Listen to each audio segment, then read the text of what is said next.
na baignon so bazuli baku ya kolanda émission mokola lelo masolo ya mboka na nzela ya média en ligne na bino to pesad Erotech TV na boka servir mokolo monsieur l'honorable Jean-Paul Kabea que je salue à passant car ande to barato ya kai poya ko puiser pour na bino information à la source de l'autre na kati ya lingomba politique ya UNC parti cher ya mwana mboka Vital Kamerhe wakaningini to yeko timola molai wa bozindo ya basango par rapport à Maïma Koloboma topé ba photo to ba image ou circulé qui sur les réseaux sociaux que mon amboka Vital Kamerhe va mal na kati ya prison to yekozwa moko ya kati ya ba communicateur de Douglas Tulengi a ko expliquer biso parce qu'il vient récemment de la prison centrale de Makala rendre visite à son président Vital Kamerhe et to zoyer a expliqué biso penza topé a kotisa biso na kati ya mozindo pour que beaucoup akozwa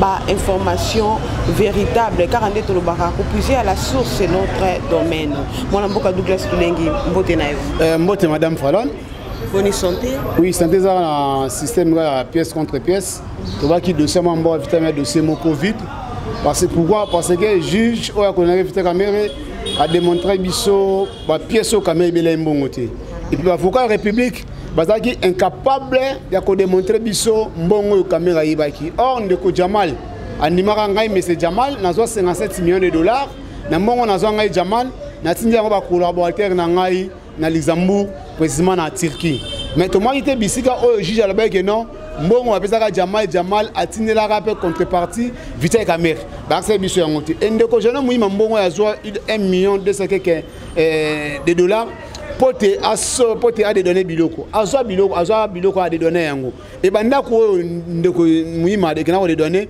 eza na niveau ya Kachach misu eza na niveau ya Kasai ba conteneur et carrément na port à l'Obito et carrément na port à Matadi et carrément na même na port à Dar es Salaam juge a condamné Kamerhe sans toutefois atinda batube na kata l'appareil judiciaire basa la descente c'est pas que si réellement que non biloko to somba kasi réellement carrément na port à Dar es Salaam ce que ça na port à Matadi so na port à l'Obito juge atinda te ata so ba conteneur eza na biloko so rezali juge atinda ba te moni biso c'est biso passe mingi ya comment lo lenge makambo ekenelaki que ba connaître Vital Kamerhe il y avait une main noire na procès à programme il y a 100 jours à Mokonzamboka.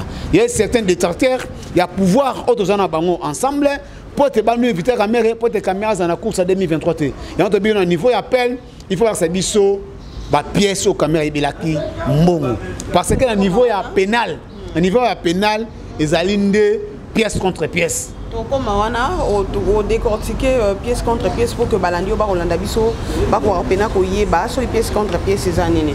Tu nous répondre Bisso parce que récemment où tu es à la prison centrale à Makala, tout le monde a image circulée la nuit de lundi vers mardi déjà, s'il faudrait bien préciser que mon amboka Vital Kamerhe va mal, il est gravement malade. Est-ce vrai ou faux? Non, madame, mon ina mokili mutne sa la kana banguna.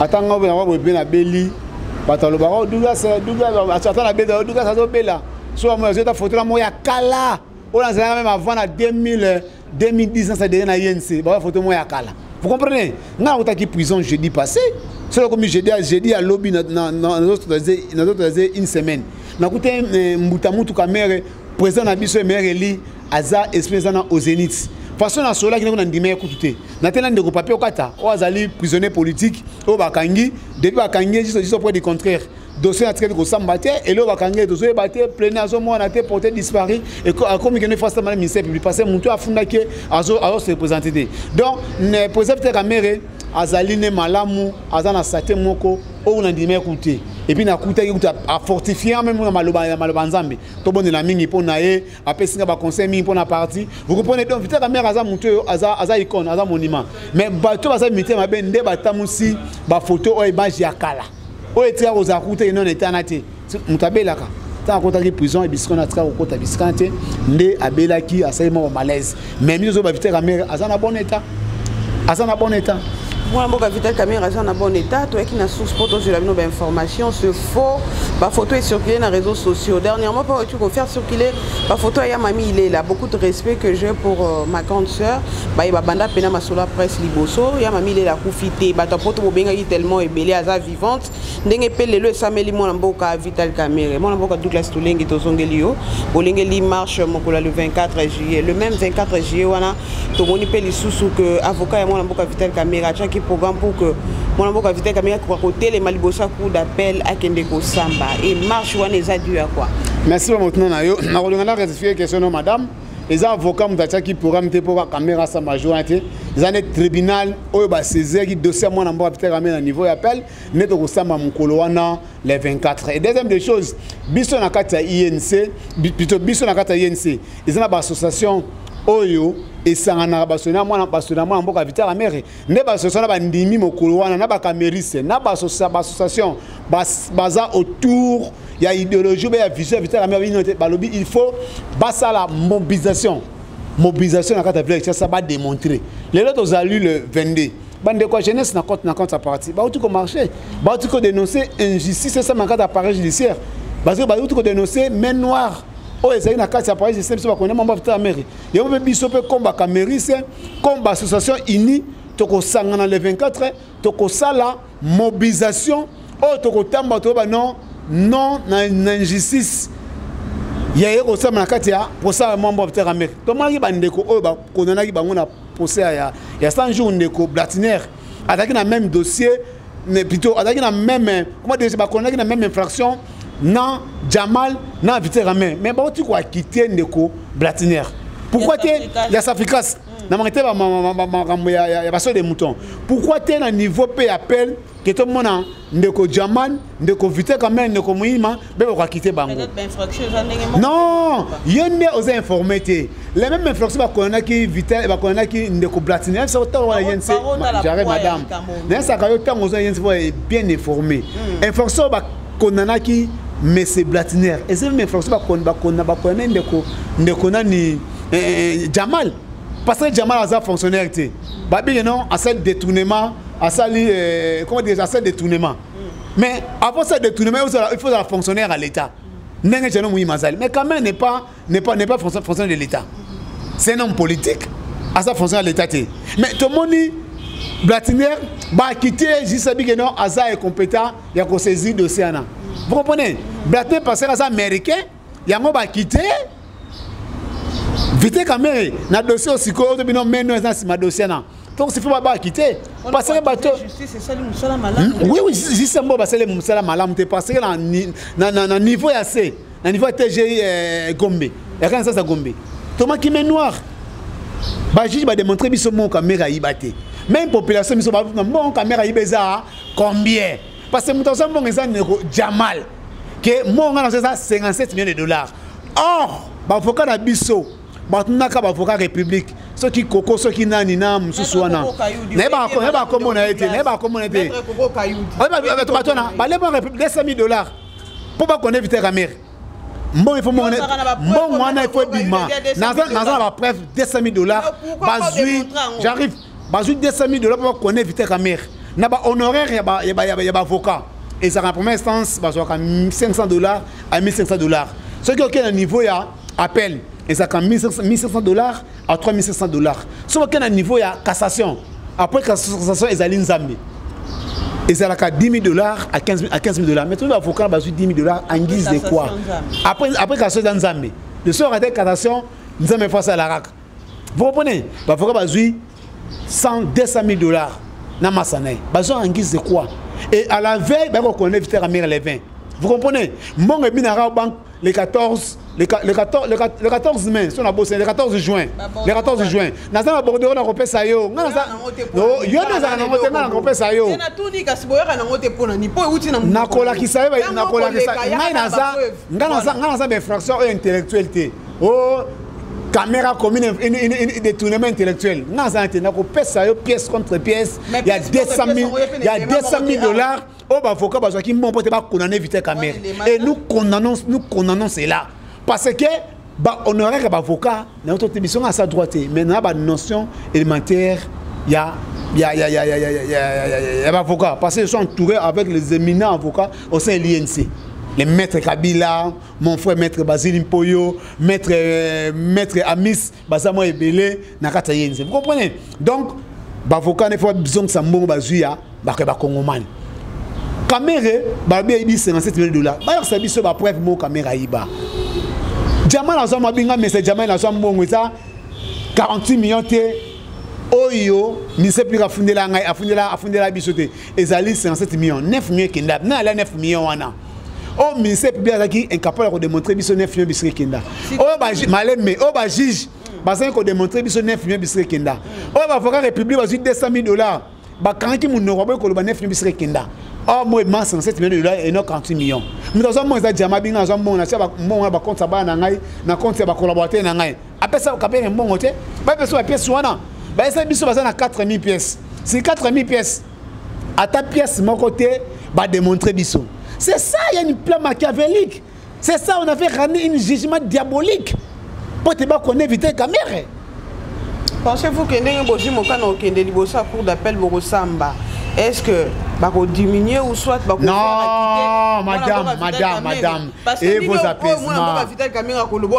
Et vos apaisements. Et on a suivi le match il y a football, le coupe du monde. Au moment où la mairie à Sambaki, Batamaï va comprendre non. Bazo Lukane mon amour a fait certains chilom. Balouka vite la mairie. Yemara Lobaki en plein air devant tout le monde. Na baché international. Bazaki va image wana. Que bazolo ka mutu ya mambo afisi bazolo ka mutu ya mambo afisi quand tu bazolo ka ngaiti parce que tango bakanga ki moko ministre moko boye de ceux qui ministre ceux ya nini bakanga bi no yeme nga na kende mais l'air a commis kuna abiki no initiative wana ezala ki ya biso ngane mna ki initiative wana vous comprenez ça et bon même secrétaire général ya Chadar ma papa tenaki to bakanga ki tunaka sene. Si nous disons que nous avons procès 100 jours, il y a mes noirs. Bis na kata coalition bis na kata coalition et bis ya cash IDPCL et nous sommes ensemble. Nous sommes des soigneurs de l'État. Au moins qui même na kata IDPS président aya IDPS de Rojama Kabund a maki bande kwa yense.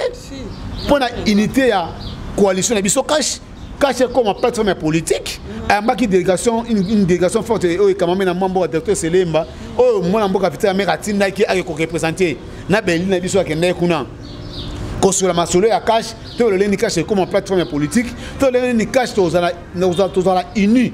Parce que tout le monde la muka a commis yango déjà plateforme politique et longue plateforme électorale.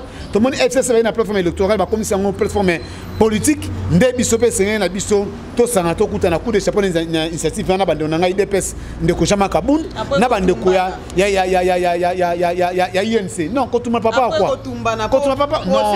Biso caméra que là bino polémique. Non, bino IDPS est tout bino non, biso INC do finga. Biso INC do finga. Sans ça image au moins na finga de IDPS là c'est biso. La politique c'est l'art de mentir. Non, là c'est vous. Là c'est il y a ça kayo tango zo la INC pour la matière. La politique c'est faut transmettre un message à Solo. Koko sabatu ko dérouter population te bana poto tebe bon na bisoté. Na kansi ndeko nanga za leader ya Kasaba Rolandanga bisiga azala vandi. La politique c'est l'art de bien gérer. Et de mentir. Non, c'est pas de mentir. Lorsque vous gérez votre maison maman, on vous donne 10 000 francs, 5 000 francs, mobile, maman. Au moins, on appelle si au gérant, c'est de la politique. Au bout, on reçoit ma mungwa, on reçoit ma savon, on reçoit ma sang. Vous gérez, Nangamouya, Babokilo, ma belle famille, c'est ça que vous êtes en train de gérer. C'est l'art de bien gérer. C'est l'art de bien gouverner. Na rappelé kabino bo gérer madame Mouté nous et comment qui côté ngam beaucoup na balobaki mona mboka Vital Kamerhe reçoit 20 ans côté boye bande ko uta pa na bino les longa na UNC na kati ya kati papa za se moko ezali mona mboka Vital sur le moto pesa comme Fati béton na banzia auto bétonnant na ville avec ça na 35 pont auto tonga attendi et n'entendit ambo emo mbimba na kata ndo makele za ngati. Ce qui m'a dit c'est que biso miko moi que non ngane ko Jama Kabund président ai na sana bande ko yense to fana to solo mabeza le bino lingaki cacher kufa pour ba détracteur banane bolinga cacher kufa kasibino te on intérêt ni ngana mo pandi sango parce que to yaka to pandaka te ke population de ye ba banane tant ça comment lamuka baza ini FCC baza ini so biso cacher la diviser bon tant on va diviser bilan na biso opposant en 2023 tike to kanga ki mwana mboka vite quand même en prison bilan to opposant en mwana non c'est pas ça le problème c'est que non pièce contre pièce va démontrer biso mbongo caméra yiba enfin en 2023 toi na bilan mo konzamboka ko présenter et aux athées notre kangi vite caméra non vite caméra ça aller détail nae et mo konzamboka nenga ça bisika zali asa ko regretter pourquoi vite caméra ça en prison il ne peut pas gagner les élections en 2023 tant que vite caméra ça en prison donc konzamboka ça une obligation de ko boka liste du collège ici mboka pour tes caméras zali banda interpellation non au moniteur ba kangita ba interpella ki ndeko sende tunda ka sende baloba kini biso n'époque na biso un détail ka bindi ba ko kangelo linyana ti mais ta basa ko sara ndengwa selon de fois compliqué non il y a certaines personnes à sima dossier à éviter caméra non nga éviter caméra azana kata boloko pour te ba sepela basa ka mambo Félix Antoine Tshilombo mais coup de chapeau le ko la biso na kata YNC. Mon amboka il avait compris que non il faut tous à la ini bakutani na mon amboka Jean-Marc Kabound oyo déclaration YNC quand même na membre docteur Sele porte-parole à YNC basolaki toza ini toza bomoko to ça situation caché seulement tout vite possible tout le monde nana ko la coordinateur ya cash bané ba oza ba communicateur ya cash bané ba oza directoire ya cash c'est ce que nous voulons pas que non on a une déclaration XY à l'objet de Nengenae, on a une déclaration de Nengenae, nous avons besoin de la bombe à 4 IDPS, IDPS, INC, peut-être au Ghané, l'élection en 2023. Merci beaucoup. Comme appelle Nasuka Masona Biso, tu as un peu de Douglas Tulengi, Kakandé Nanonsa Kibino, Moko Yaba, communicateur, il y a UNC. Tu as dit tout le monde a molaï, à Bosindo, il y a Sango, pour que vous ayez une précision par rapport à ce qui se passe. UNC à maison, Tokota Kia Wapinza pour Nako, Salam Sala pour Nabino, autant les vidéos partagées.